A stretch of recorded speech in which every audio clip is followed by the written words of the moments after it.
Hello बच्चों, कैसे हो? आपका हमारे YouTube channel learn primary math में स्वागत है। बच्चों, आज हम चैप्टर 3 पढ़ेंगे और उसमें हम पढ़ेंगे संख्याओं के साथ खेलना। बच्चों, संख्याओं के साथ कैसे खेला जाता है आज हम आपको सिखाएंगे। बच्चों, हम शुरुआत करते हैं। इससे पहले आप हमारे चैनल को लाइक और सब्सक्राइब कर लीजिए। चलो अब हम संख्याओं के साथ खेलते हैं और आनंद भी लेते हैं और कुछ सीखते भी हैं। बच्चों, यहां पर हम एक उदाहरण लेते हैं। हमारे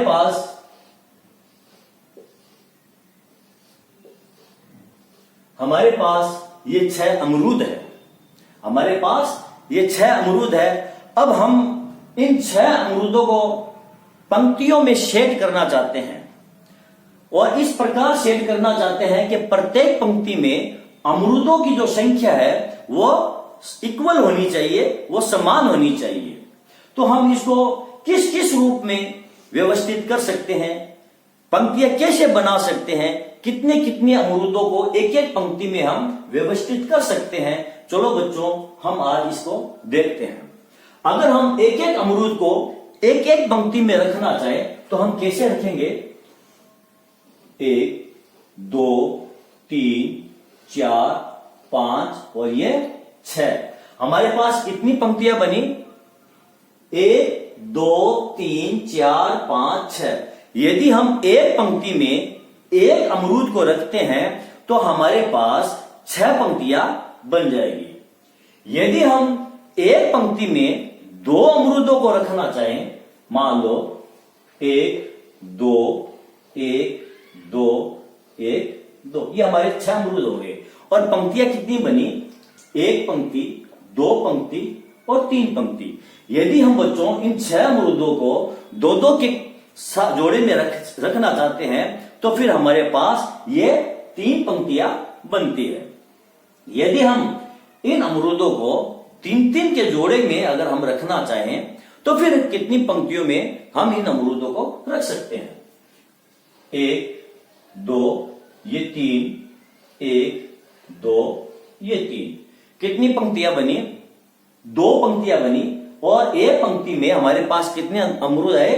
3 अमरूद आए। और दूसरी पंक्ति में भी 3 अमरूद आए। और इन अमरूदों की संख्या कितनी हो गई?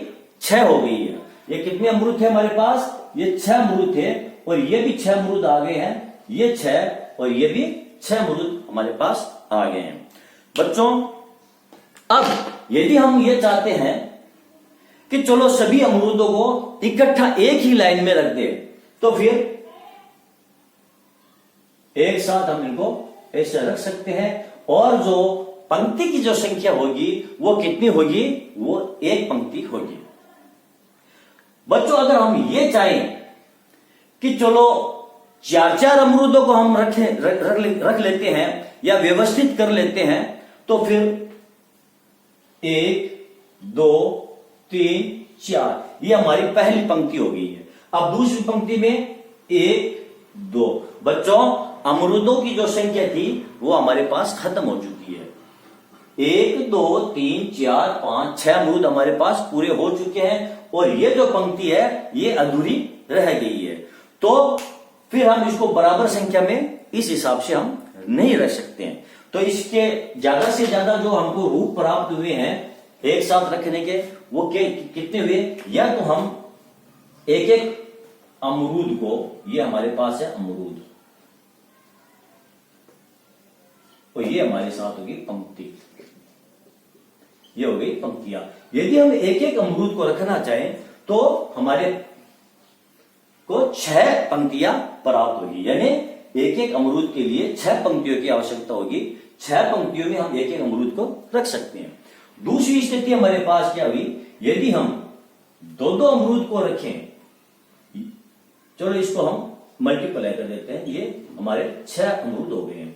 यदि हम 2-2 अमरूदों को एक साथ रखें तो कितनी पंक्तियां हमको मिल रही थी? हमको 1, 2, ये 3 पंक्तियां मिल रही थी इंटू 3 बराबर ये 6 अमरूद।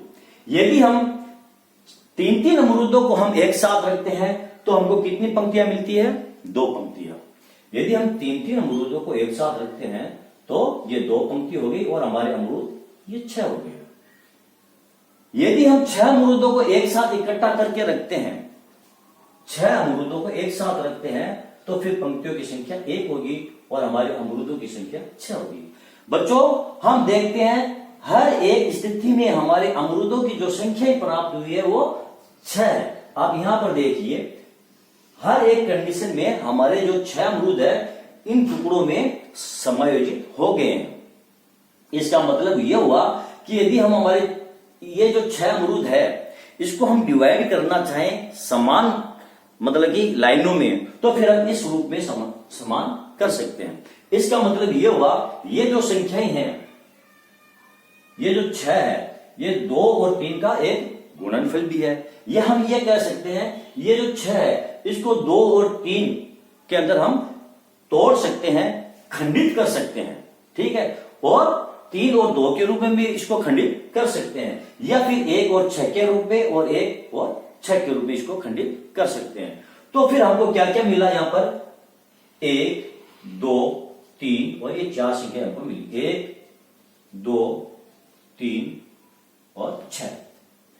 यानी जो ये हमारा 6 है ये किस किस से विभाजित हो सकता है? 1 से विभाजित हो सकता है, ये 2 से ये विभाजित हो सकता है, 3 से विभाजित हो सकता है और स्वयं ये 6 है इससे भी ये विभाजित हो सकता है।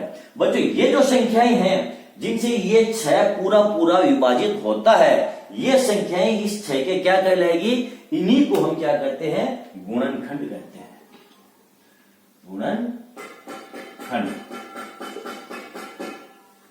बच्चों आपको बात समझ में आ गई कि ये जो संख्याएं हैं जिनमें ये अमरूद है वो बराबर भागों में हम व्यवस्थित कर सकते हैं, अमरूदों की संख्या समान हो और उन संख्याओं से ये जो 6 है ये पूरे पूरे विभाजित हो जाएं, तो वो जो संख्याएं प्राप्त होती है उनको हम क्या कहते हैं? वो गुणनखंड है। और ये किसके गुणनखंड है? ये 6 के गुणनखंड है। यानी इस 6 को हम इस हिसाब से विभाजित कर सकते हैं, तोड़ सकते हैं। एक उदाहरण हम और लेते हैं। बच्चों अगर हम यहां पर 6 की जगह यदि हम यहां पर 8 अमरूद कर लेते हैं, 1 ये 2, चलो मैंने ये 8 अमरूद कर लिए, तो अब इन अमरूदों को हम तोड़ने के लिए क्या करेंगे? इनकी हम अगर लाइनें बनाएंगे तो चलो अलग से मैं आपको यही बना लेते हैं। अगर इस बार लाइन बनाएंगे तो ये कितने अमरूद आ जाएंगे? 8 लाइन बनेगी। कितनी लाइन बनेगी? 8 लाइन बनेगी और ये हमारे 8 अमरूद आ गए, 8 लाइन आ गई, 8 अमरूद आ गए। और इस बार हम लाइन बनाएंगे तो कितनी लाइन बनेगी? 2-2 के अगर करेंगे तो ये 4 लाइन बन गई है। और यहां पर यदि हम 4-4 अमरूद करेंगे तो कितनी लाइन बनेगी? तो फिर हमारी 2 लाइन बन जाएगी। और फिर हम 8 अमरूदों को हम एक साथ भी लिख सकते हैं। इसका मतलब यह हुआ कि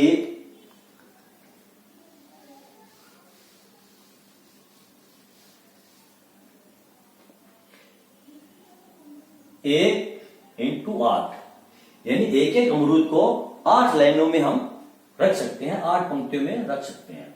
फिर 2-2 अमरूदों को हम अगर 2-2 अमरूद रखना चाहे तो 4 पंक्तियां हमारे पास मिलेगी।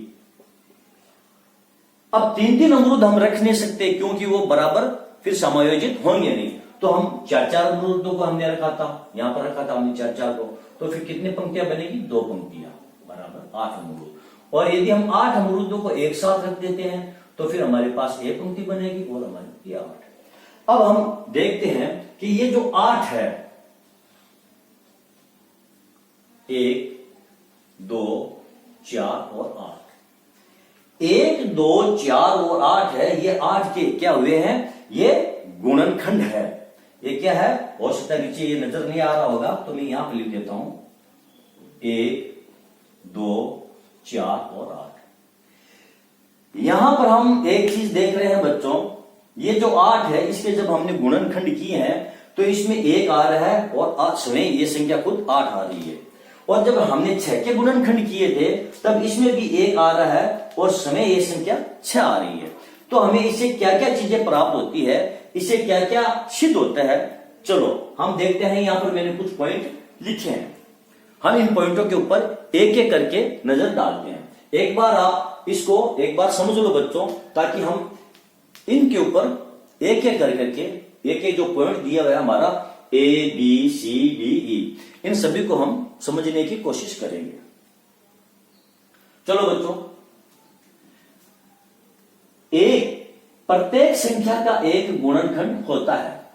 जब हमने ये चीज देखी तो हमको इसे ये सिद्ध हुआ कि ये जो एक है, ये जो एक दिया हुआ है यहां पर, ये प्रत्येक संख्या का एक गुणनखंड होता है। जब हमने 6 के गुणनखंड किए तो उसमें भी एक आ गया था, और जब हमने 8 के गुणनखंड किए तो उसमें भी एक ये आ रहा है। तो इसे ये सिद्ध हुआ कि ये जो एक संख्या है वो प्रत्येक संख्या का एक गुणनखंड होता है।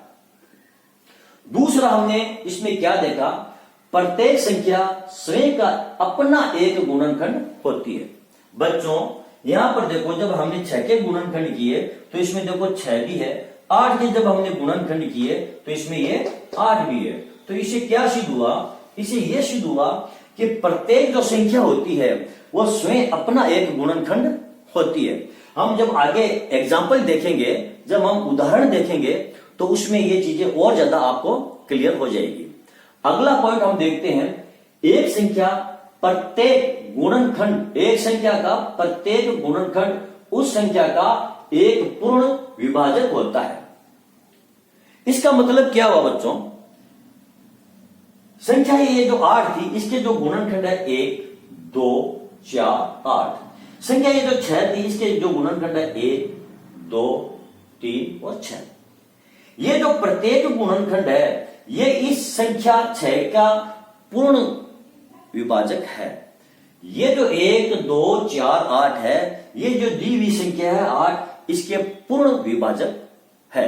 यानी यदि हम 1 का भाग 8 में देना चाहे तो ये भाग पूरा पूरा चला जाएगा और शेषफल 0 बन जाएगा। इसी प्रकार यदि हम 4 का भाग 8 में देना चाहें तो भाग पूरा पूरा चला जाएगा और शेषफल 0 बच जाएगा। विभाजक इसी को ही कहते हैं। यदि हम किसी संख्या का दूसरी संख्या में भाग देते हैं और वो भाग अगर पूरा पूरा चला जाए तो जिस संख्या का हम भाग देते हैं वो तो कहलाएगी भाजक, और जिस संख्या में भाग दिया जाता है वो संख्या कहलाएगी भाज्य।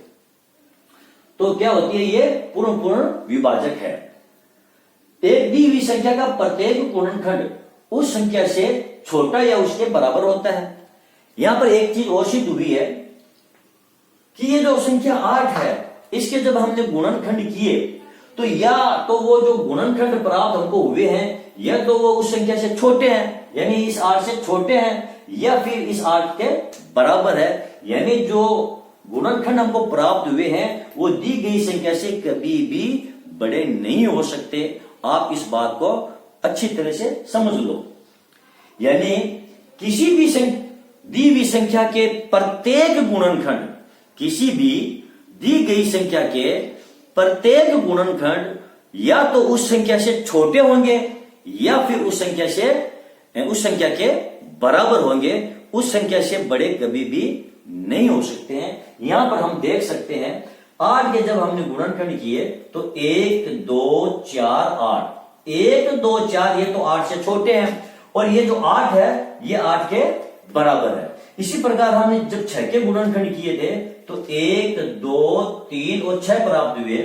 1, 2, 3 तो 6 से छोटे हैं और ये जो 6 संख्या है ये 6 के बराबर है। तो इसे यह सिद्ध हुआ कि दी गई संख्या के प्रत्येक गुणनखंड या तो उस संख्या से छोटे होते हैं या फिर उस संख्या के बराबर होते हैं। चलो अगला, एक दी हुई संख्या के गुणनखंडों की संख्या परिमित होती है। परिमित बच्चों किसे कहते हैं? हम इसको सीमित कह सकते हैं। क्या कह सकते हैं? सीमित या फिनिट कह सकते हैं। यहां पर हमने देखा इस 6 के जब हमने गुणनखंड किए और इस 8 के जब हमने गुणनखंड किए तो 1, 2, 3, 4 संख्याओं से ज्यादा इसके गुणनखंड नहीं हुए, यानी इससे आगे हम इनके गुणनखंड नहीं कर सकते, संभव ही नहीं है। तो एक सीमित हो गए हैं, यानी किसी भी संख्या का जब हम गुणनखंड करते हैं तो उन गुणनखंडों की जो संख्या होती है वो परिमित होती है। तो ये तो हमने मोटा मोटा सीखा है इस गुणनखंड के बारे में। बच्चों यहां पर गुणनखंड के साथ साथ एक शब्द और जुड़ा है, गुणनखंड और गुणज। बच्चों हम गुणज किसे कहते हैं, चलो मैं तो आपको यहीं पर सिखा देता हूं या बता देता हूं। गुणज, ये जो संख्या 8 है, ये 1 और 8 का क्या है, ये गुणज है। ये दूसरे शब्दों में मैं बच्चों आपको यह बताना चाहूं, यदि किसी दो संख्याओं को गुणा किया जाए और जो गुणनफल प्राप्त होता है वो उन दोनों संख्याओं का गुणज कहलाती है। जैसे यदि हम 2 और 4 को गुणा करते हैं तो 8 प्राप्त होता है, 2 और 2 को गुणा करते हैं तो 4 प्राप्त होते हैं। तो ये जो 8 है ये 2 और 4 का गुणज कहलाएगी, 4 है वो 2 और 2 का गुणज कहलाएगी। आपको बात समझ में आ रही है? यानी कि किसी भी संख्या 2 को यदि हम गुणा करते हैं और जो 2 या 2 से अधिक कोई भी संख्याओं का जब गुणा करते हैं और गुणनफल जो हमको प्राप्त होता है वो गुणनफल क्या कहलाता है, वो गुणज कहलाता है। अब हम देखते हैं बच्चों इसमें, चलो हम इसी में देख लेते हैं गुणज। हम देखते हैं ये जो गुणज है, दी गई संख्याओं से जो गुणज होता है वो या तो उसके बराबर होता है या फिर उन संख्याओं से ज्यादा होता है। कैसे? ये यहां पर ये जो संख्या 8 है, ये इस 1 का भी गुणज है, इस 2 का भी गुणज है, इस 4 का भी गुणज है, इस 8 का भी गुणज है। यहां पर हम देखते हैं ये जो संख्या 8 है 1 से ज्यादा है, 2 से ज्यादा है, 4 से ज्यादा है और 8 से भी ज्यादा है। तो ये जो दी गई संख्या है 8, ये अपने इस 2 का गुणज ये 8 है तो ये 2 से ज्यादा है। तो दी गई संख्याओं का जो गुणज होता है 8, इनसे या तो ये बराबर है या फिर इसके ये बराबर है या फिर ज्यादा है। जैसे मैं आपको बताऊं, अभी हमको 2 के गुणज देखने हैं, तो 2 के गुणज क्या होंगे, 2 गुणा 2 बराबर, या फिर हम 2 गुणा 1 लेते हैं बराबर 2, 2 इंटू 2 बराबर 4, 2 इंटू 3 बराबर 6, 2 इंटू 4 बराबर 8। आप कितने भी गुणा करते जाओ आपको जितनी भी संख्याएं प्राप्त होगी, यहां पर तो आपको बराबर प्राप्त हुई है, या फिर आप जितनी भी संख्याएं प्राप्त होगी वो आपको बड़ी बड़ी ही प्राप्त होगी। एक चीज आप इससे और सिद्ध होता है बच्चों, किसी भी संख्या का जो गुणज होता है उनकी जो संख्याएं होती है वो अपरिमित होती है। यानी ये जो 2 है इसके जो गुणज है, इस 2 का गुणज 2 भी है, इस 2 का गुणज 4 भी है, इस 2 का गुणज 6 भी है, इस 2 का गुणज 8 भी है, इस 2 का गुणज 10 भी है। तो ये जो संख्याएं आप कितनी भी आप गुणज निकालते जाओ, आप निकालते जाओगे, ये अनंत तक जाएगी, ठीक है ना। तो ये अपरिमित संख्याएं होती है। चलो बच्चों अब यहां पर हम लेते हैं एक एग्जाम्पल।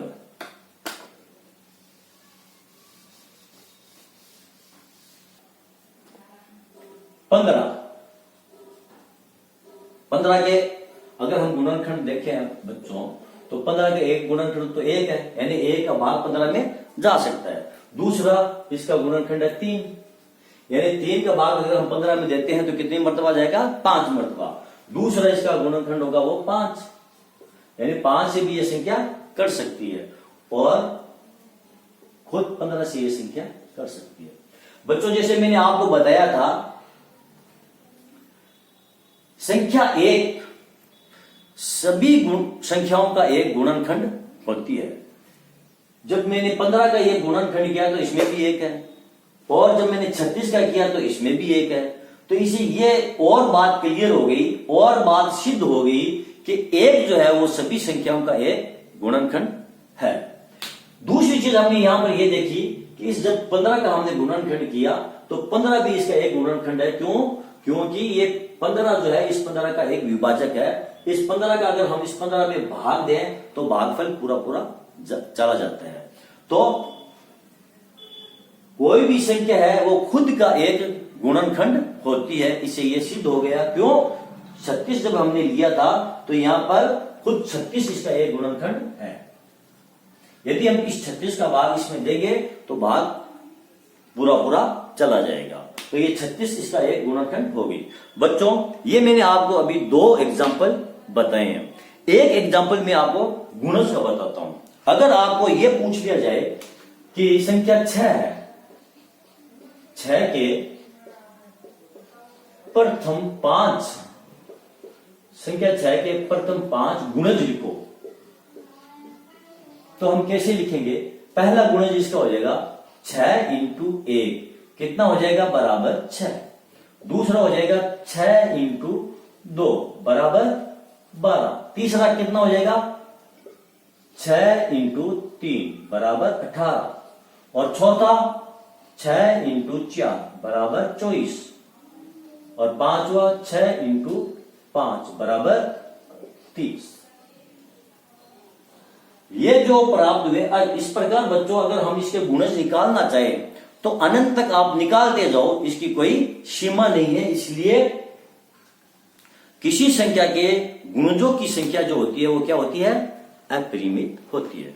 बच्चों मैं आशा करता हूं कि ये जो टॉपिक मैंने आज आपको समझाया है और हमने संख्याओं के साथ खेलने की जो कोशिश की थी, आपको समझ में आ गया होगा कि संख्याओं के साथ कैसे खेला जाता है। ये जो चैप्टर है संख्याओं के साथ खेलना बड़ा रोचक है बच्चों, आपको पढ़ने में बहुत ज्यादा मजा आएगा।